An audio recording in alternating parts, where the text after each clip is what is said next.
கொளுத்தும் வெயிலிலும் செருப்பு கூட அணியாமல் மோடி அவர்களை பார்த்தவுடன் ஓடோடி வந்த அண்ணாமலை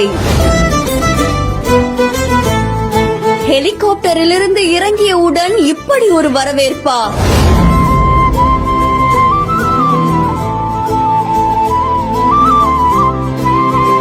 எடுத்த சபதம் நிறைவேற வரைக்கும் காலணிகளை அணிய மாட்டேன் அப்படின்னு சொல்லியிருந்தாங்க.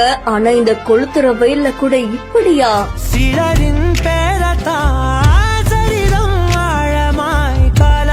நேத்து ராமேஸ்வரத்துல மோடி அவர்கள் பாம்பன் புதிய ரயில் பாலத்தை திறந்து வைக்கிறதுக்காக வந்திருக்காங்க. அவரை வரவேற்கிறதுக்காக அத்தனை அரசியல் தலைவர்களுமே அந்த இடத்துல இருந்தாங்க. அப்போ பிரதமர் நரேந்திர மோடியை வரவேற்கிறதுக்காக அண்ணாமலை அவர்கள் அங்க போயிருக்காங்க.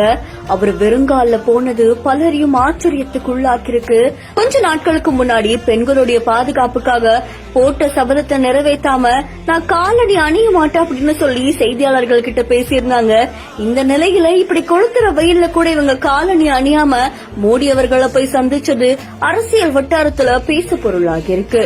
இந்த வீடியோ தொடர்பான உங்களுடைய கருத்துக்களை கமெண்ட்ல சொல்லுங்க. மேலும் செய்திகளுக்கு பிஹேண்ட் ஃபாலோ பண்ணிக்கோங்க.